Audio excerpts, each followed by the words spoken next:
ज्योतिष ग्रह नक्षत्रों की चर्चा तो करते ही रहते हैं हमेशा। आज इस कोरोना के माहौल में लोग काफ़ी ज़्यादा मानसिक रूप से परेशान हैं, तो कई मित्रों और सहयोगियों के आग्रह पर मैंने कहा चलो देखते हैं, आज एक ऐसा प्रोग्राम करते हैं जिसमें हम लोग खुशियों को खोजते हैं।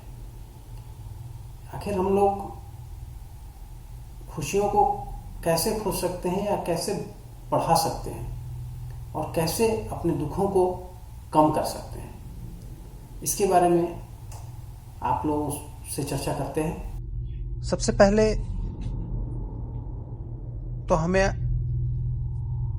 आज के इस समय में धन्यवाद को एक प्रार्थना स्वरूप बनाकर और अपने डेली आदत में, रोज की आदत में शुमार कर लिया जाए। अब सबसे पहला प्रश्न ये उठता है कि धन्यवाद किसको कहना चाहिए, कब कहना चाहिए। तो शुरुआत से अगर शुरू करें तो देखेंगे कि हमें सबसे पहले अपने परमपिता परमेश्वर ईश्वर को, जिसको भी आप मानते हैं, उसको धन्यवाद कहना चाहिए। लेकिन ईश्वर को धन्यवाद कहना क्यों पड़ता है? हमें ईश्वर को क्यों सराहना चाहिए या उसे हमारी सराहना की आवश्यकता क्यों है? उसका उत्तर यह है कि हम उसे धन्यवाद अपने लाभ के लिए देते हैं, इसलिए नहीं क्योंकि ईश्वर को उसकी आवश्यकता है। क्या आप उन चीजों के लिए आभारी होते हैं जो आपके जीवन में पहले से हैं?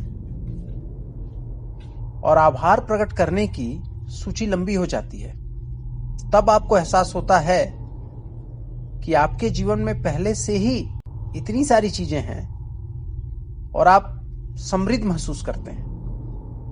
और आप जब समृद्ध महसूस करते हैं तो अपने जीवन में और अधिक समृद्धि को आकर्षित करते हैं। अब चलिए एक आसान सा प्रयोग करने की कोशिश करते हैं। उन सभी चीजों के बारे में सोचें जो आपने जीवन में प्राप्त नहीं कर पाए या जो आपके जीवन में काम नहीं आई या काम नहीं कर रही हैं। आपको कैसा लग रहा है? निश्चित रूप से बहुत बुरा लग रहा है ना? लेकिन आम तौर पर लोग ऐसा ही करते हैं।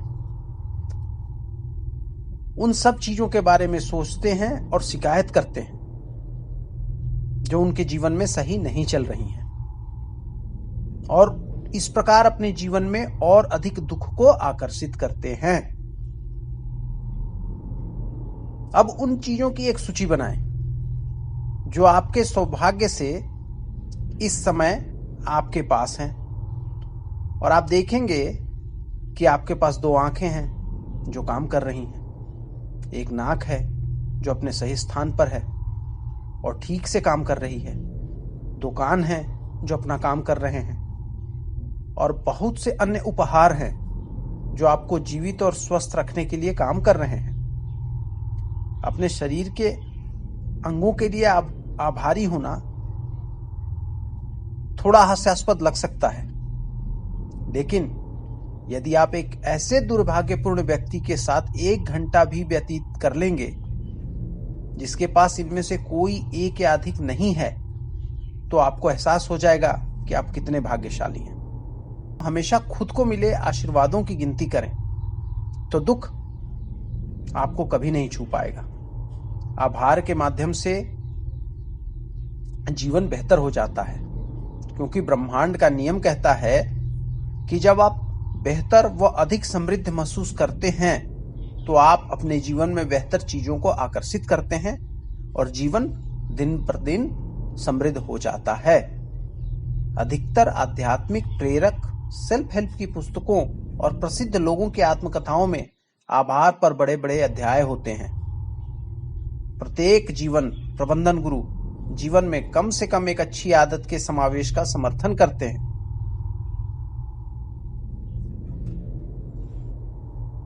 जीवन एक साहसिक यात्रा है जिसमें हमारा मार्गदर्शन करने के लिए कोई नक्शे नहीं हैं। अज्ञात की ओर निरंतर यात्रा करते हुए हम कुछ खो देते हैं और कुछ पा लेते हैं। कोई नहीं जानता कि आगे हमारे साथ क्या होने वाला है। आपको बस निश्चिंत रहकर धन्यवाद कहना है। एक बार फिर चुनाव आपको करना है कि आप जीवन में कौन सी सूची बनाना चाहते हैं। आपने अब तक जो पाया है उसकी सूची या जो खोया है उसकी सूची। आशा करता हूं ये आप लोगों के लिए सहायक साबित होगा। हरिओम तत्सत।